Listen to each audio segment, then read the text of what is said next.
Now, the essence of all this is, first thing is to understand the nature of how existence is happening. Either you can look at this, or you can look at the atom, or you can look at the universe. If you want to look at the universe, it is complex, it is difficult because you don't have a gallery seat, you know. There is no… it is not like a stadium, you can sit somewhere and watch the whole universe. Very difficult, you can only see it in pieces. If you want to watch an atom, nobody has seen an atom, do you know this? Do you know this? Even in a super electron microscope, you can't see an atom. We have observed its activity, but we have never seen an atom as such. But we have broken it. We are capable of breaking things that even we cannot see. That's our… we are very proud of this these days. We can break anything. We can make it or not is a questionable thing, but we can break anything we want. Even if we cannot see it, we can break it. Now, what you see and what you do not see itself is a very dicey thing in the sense, what is it that you can see? Right now, can you see my hand? Yes. You can see my hand only because my hand stops light. If my hand did not stop this light, if it allowed light to pass through, you wouldn't see this hand, yes? Or in other words, right now your visual apparatus can see only those things which stop light. Anything that allows light through, you cannot see it. You cannot see light itself, first of all. Can you see the light that is here? No, only whatever stops light, you can see it. What does not stop light, you cannot see it. Very bad, isn't it? You must be able to see all those things which allow light to pass through, because they are important things. But right now your visual apparatus are trained to see or capable of seeing only that which stops light. So the whole process of seeing life the way it is means, first of all, evolving an eye, a thoughtless eye, an eye which is free of thought. When I say free of thought, it is free from the taint of memory. Right now, these two eyes are heavily loaded with memory. So you can see this. If you see a group of people like this, if you just casually look like this, if among these hundreds of people, if there is one face that you're familiar with, you will see suddenly that face sticks out. Have you noticed this? Have you noticed this? You're going in a street, there are 100 people standing there. Your friend is among that. If you look here, just this friend's face is more clear than the rest of the faces, because this eye works with memory. The more memory you have, the better it sees. No memory, it cannot see. Memory means an accumulated past. Memory means information. Memory means that which does not exist but acts out as if it does. Memories are more real than reality, isn't it so? Yes or no? See, I want you to understand, everything in your life is run by memory. Not just your computer stick, everything in your life. When I say memory, not just what you carry here, your very body is a body of memory. Why? If you eat a banana, it becomes a masculine body, and if she eats a banana, it becomes a feminine body, is simply because of the memory that it contains, isn't it? The information that is stored in this body and that body is different. Same banana, it becomes a man, same banana, it becomes a woman. Yes or no? Huh? Are you eating different types of bananas? Same thing, same food if you eat, it is becoming one way. In one person it is becoming dark skin, in another person it's becoming fair skin. How? The memory that you carry. Do you remember your great-great-great-great-great-grandfather? You don't. But his nose is sitting on your face. Your body remembers, isn't it? You may not have no idea who it was, but your body remembers even today. 1,000,000 years ago, how your forefathers were, still it remembers, isn't it?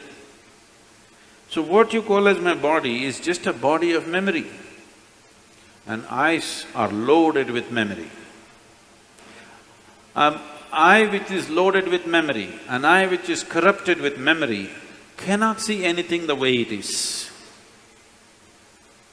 It will only see things as it is convenient because the software is working from inside.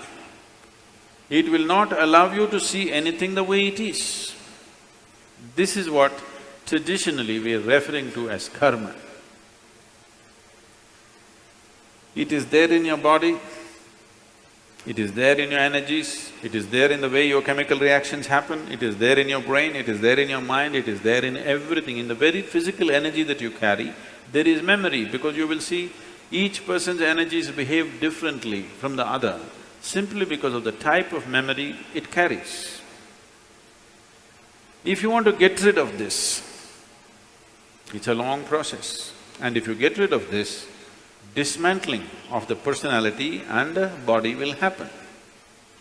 So another way is to create a distance from it. Just hold it little away. When you want to play with it, you play with it. When you want to switch it off, you must be able to switch it off. So for this, an external view is needed. Right now, your ears are loaded with memory, your eyes are loaded with memory, your tongue is loaded with memory. Why? If you are born in Karnataka, if you go to North India, food doesn't taste good, is because the tongue is loaded with memory. Yes or no? Have you suffered this or no? You went north and they said aloo bhaji, aloo aloo matar, aloo palak, aloo parota, aloo, they said. You couldn't stay there because your tongue is loaded with memory. It wants the same things back, otherwise it will suffer. So what being loaded with memory means is, a cocoon of the past is holding you. It will not allow you to even move into the present. A cocoon of the past holds you, and you allow it to do this because it feels safe. It creates a cocoon. There is safety, but in safety, there is also imprisonment. You're really safe if we lock you up in a safe, isn't it? But the problem is you can't get out. That's the whole problem.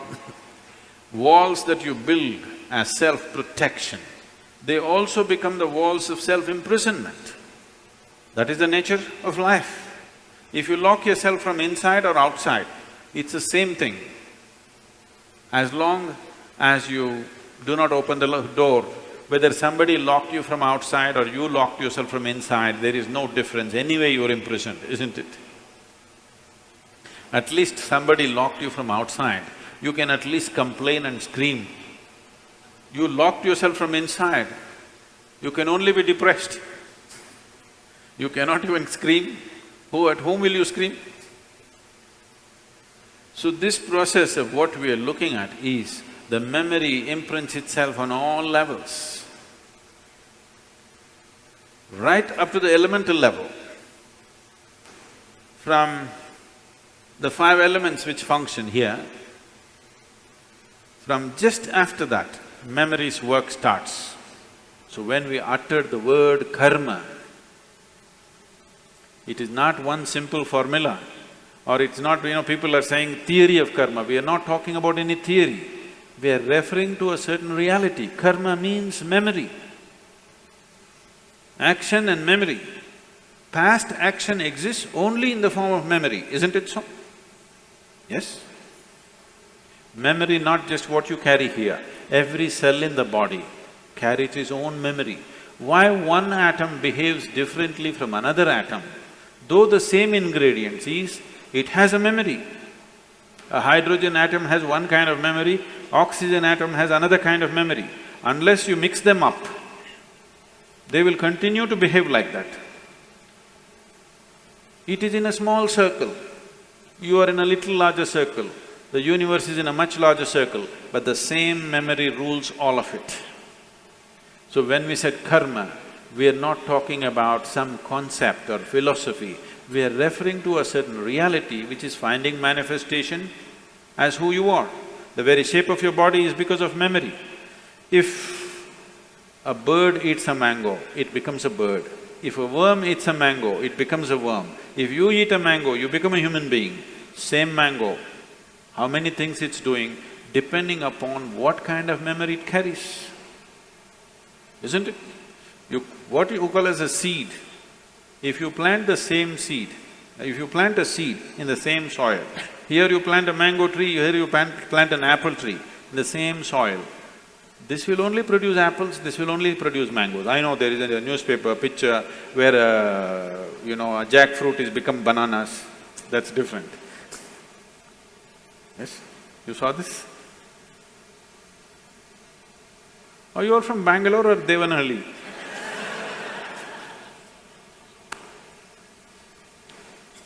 No, you didn't see this? A bunch of bananas are coming out of a jackfruit for some reason. That's a freak. And that's happened because of some mix-up. We don't know who did the mix-up. But essentially, if you… in the same soil, if you plant an apple seed and a mango seed, this will only produce apples, this will only produce mangoes, because seed is a certain amount of memory, isn't it? Whether it is a seed of a plant or your father's seed which enters your mother's womb, it is just memory and memory and memory, isn't it so? This is karma, and this goes right back, right up to the elemental level, everything is memory. Only the pure element is free from memory. So the idea, when we're starting off Bhutesha, because that's the most important thing, that he mastered the elements, that's why we bow down to him, because he mastered the elements, he has an eye which has no memory, a taintless eye which sees everything just the way it is. So yoga essentially means developing an eye which is not contaminated by memory, which simply sees. It does not see things the way your memory perverts it, it simply sees everything the way it is.